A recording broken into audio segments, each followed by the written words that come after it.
कि आईसीयू के मरीजों में वैप क्या होता है? बड़ा अच्छा सवाल है। वैप, वेंटिलेटर एसोसिएटेड निमोनिया। कि मरीज हमारे आईसीयू में आया, तब उसको निमोनिया नहीं था, हमने आईसीयू में वेंटिलेटर लगाया, तो कहीं उसको आईसीयू के वेंटिलेटर की वजह से चेस्ट में इंफेक्शन तो नहीं हो गया। इस बात को कहा जा सकता है वेंटिलेटर एसोसिएटेड निमोनिया। अगर वेंटिलेटर ना लगता तो लंग में ट्यूब ना जाती, लंग में ट्यूब ना जाती तो वेंटिलेटर के पाइप से ना जोड़ते, वेंटिलेटर के पाइप से ना जोड़ते तो एक सेकेंडरी इंफेक्शन होने की पॉसिबिलिटी बचाई जा सकती थी कि नहीं, है ना। नमस्ते, नमस्ते, हाथ मिलाइए। आपका वेंटिलेटर आज से कल में हट जाएगा, समझ रही हैं। आज आप चेयर पर बैठी हैं, आपने बहुत हिम्मत का काम दिखाया है। जीभ दिखाइए। Very good. कोई दिक्कत तो नहीं है? हाँ, भूख लगी है? अभी मिलेगा, अभी नाक की नली से खाना अभी मिलेगा आपको, ठीक है। अभी दिलवाता हूं आपको। थोड़ी देर बैठिए, गहरी सांस लीजिए, हाथ चलाइए, हाथ चलाइए, गहरी सांस लीजिए, मशीन निकलेगी। हाँ, वेंटिलेटर क्यों लगाना पड़ता है? वेंटिलेटर मजबूरी में लगाना पड़ता है। वेंटिलेटर कोई शौक की चीज नहीं है कि साहब होटल गए और बर्गर पिज्जा खाया है। वेंटिलेटर एक लाइफ थ्रेटनिंग मेडिकल सिचुएशन में लगाना पड़ता है, जब ऐसा लगता है कि इनएविटेबल है, बिना इसको लगाए मरीज की जान नहीं बचाई जा सकती। उस स्थिति में आप एंडोट्रैकियल इंट्यूबेशन करते हैं, मरीज के लंग्स के भीतर एक ट्यूब डालते हैं जिसको एंडोट्रैकियल ट्यूब कहते हैं। महिलाओं में ये ट्यूब 7 और 7.5 नंबर की डालते हैं, पुरुषों में 7.5, 8 और 8.5 नंबर के बीच की कोई ट्यूब डालते हैं, बच्चों में 5.5 से 6.5 नंबर के बीच की ट्यूब डालते हैं। इससे आप एक एयरवे स्टैब्लिश कर लेते हैं।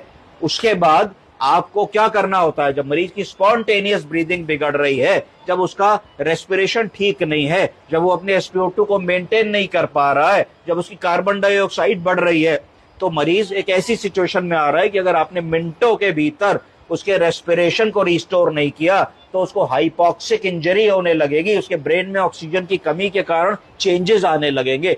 ये सब समझने के लिए आपका सिर्फ चंद मिनट होते हैं, उतना समय नहीं होता कि आप उसको वेस्ट कर दें। अगर आप उन चंद मिनट को वेस्ट करेंगे तो मरीज कार्डियक अरेस्ट में जा सकते हैं। इसलिए आपको इंटुबेशन और वेंटिलेशन करना पड़ता है। जब आप ये सब काम कर रहे हैं तो आपको अपनी स्टरलिटी का ध्यान देना चाहिए कि आप ग्लव्स पहन के काम कर रहे हैं, आपके औजार, आपके इंस्ट्रूमेंट, आपका लैरिंगोस्कोप, आपकी एंडोट्रैकियल ट्यूब, आपकी स्टिलेट, आपकी बुर्जी स्टरलाइज्ड है कि नहीं है। बहुत बार ऐसा होता है कि एकदम एब्सोल्यूट इमरजेंसी होती है, एब्सोल्यूट इमरजेंसी में स्टरलाइजेशन नंबर 2 पे आ जाता है और लाइफ सेविंग नंबर 1 पे आ जाती है, क्योंकि उस समय अगर कोई चीज गिर भी गई तो आपको यह देखना होता है कि भाई अगर मैं फिर से इसको साइडेक्स में डाल के निकाल के लाऊंगा तो उसमें 3 मिनट लगने वाले हैं, क्या 3 मिनट है कि नहीं है। तो ये आपका जजमेंट होता है। एक बार को अगर कोई इन्फेक्शन हो भी गया तो आप उसको एंटीबायोटिक से ठीक कर सकते हो, परंतु अगर आपने गोल्डन पीरियड मिस कर दिया और मरीज को अरेस्ट हो गया तो एक अनप्रेडिक्टेबल सिचुएशन होगी कि आप उसको कैसे डील करने वाले हो।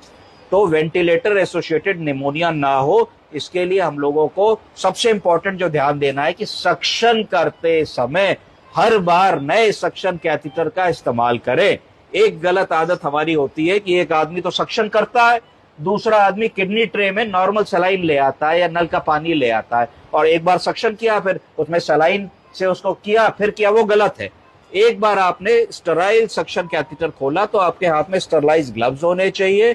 एक हाथ से आपने एंडोट्रैकियल ट्यूब पकड़ी, दूसरे व्यक्ति ने इसको डिटैच किया और आपने सक्शन कैथेटर डाला, स्टेरलाइज सक्शन कैथेटर, और उसका आपने प्रोसीजर किया। वो हाथ बिल्कुल स्टेरलाइज्ड होना चाहिए, इधर उधर उसको नहीं छूना चाहिए, और सक्शन के बाद सक्शन कैथेटर को आपको डिस्कार्ड कर देना चाहिए, उसको अगले उपयोग के लिए वापस नहीं रखना चाहिए।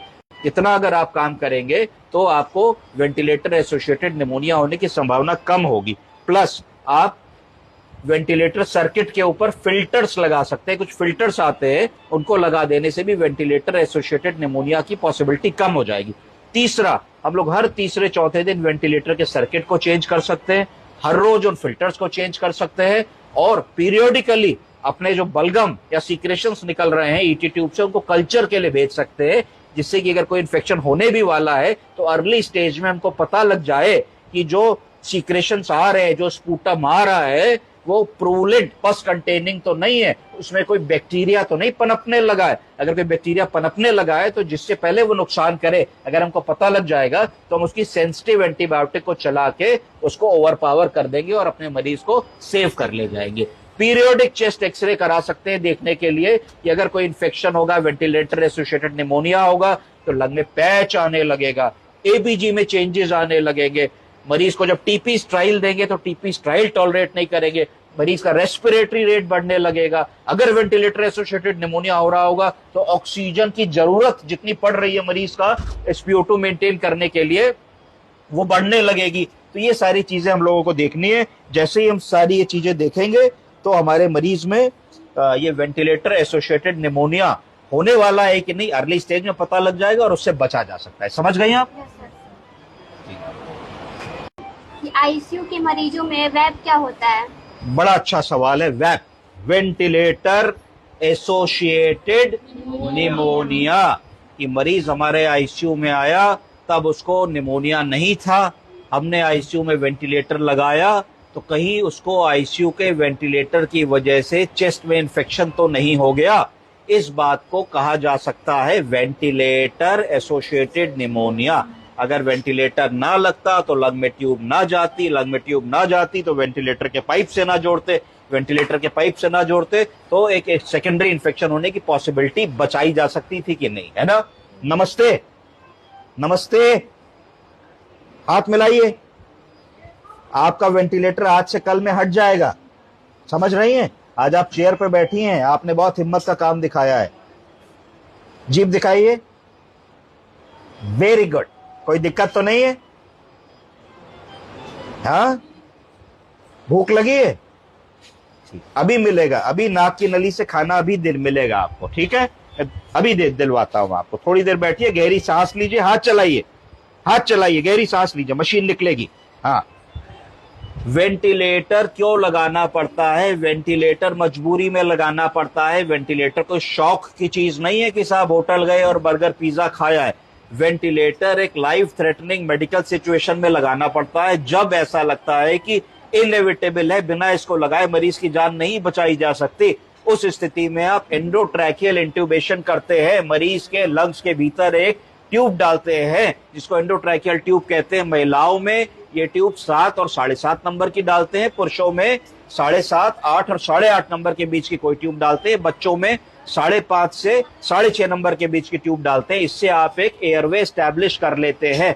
उसके बाद आपको क्या करना होता है? जब मरीज की स्पॉन्टेनियस ब्रीदिंग बिगड़ रही है, जब उसका रेस्पिरेशन ठीक नहीं है, जब वो अपने SpO2 को मेंटेन नहीं कर पा रहा है, जब उसकी कार्बन डाइऑक्साइड बढ़ रही है, तो मरीज एक ऐसी सिचुएशन में आ रहा है कि अगर आपने मिनटों के भीतर उसके रेस्पिरेशन को रिस्टोर नहीं किया तो उसको हाइपोक्सिक इंजरी होने लगेगी, उसके ब्रेन में ऑक्सीजन की कमी के कारण चेंजेस आने लगेंगे। ये सब समझने के लिए आपका सिर्फ चंद मिनट होते हैं, उतना समय नहीं होता कि आप उसको वेस्ट कर दें। अगर आप उन चंद मिनट को वेस्ट करेंगे तो मरीज कार्डियक अरेस्ट में जा सकते हैं। इसलिए आपको इंटुबेशन और वेंटिलेशन करना पड़ता है। जब आप ये सब काम कर रहे हैं तो आपको अपनी स्टरलिटी का ध्यान देना चाहिए कि आप ग्लव्स पहन के काम कर रहे हैं, आपके औजार, आपके इंस्ट्रूमेंट, आपका लैरिंगोस्कोप, आपकी एंडोट्रैकियल ट्यूब, आपकी स्टिलेट, आपकी बुर्जी स्टरलाइज्ड है कि नहीं है। बहुत बार ऐसा होता है कि एकदम एब्सोल्यूट इमरजेंसी होती है, एब्सोल्यूट इमरजेंसी में स्टरलाइजेशन नंबर 2 पे आ जाता है और लाइफ सेविंग नंबर 1 पे आ जाती है, क्योंकि उस समय अगर कोई चीज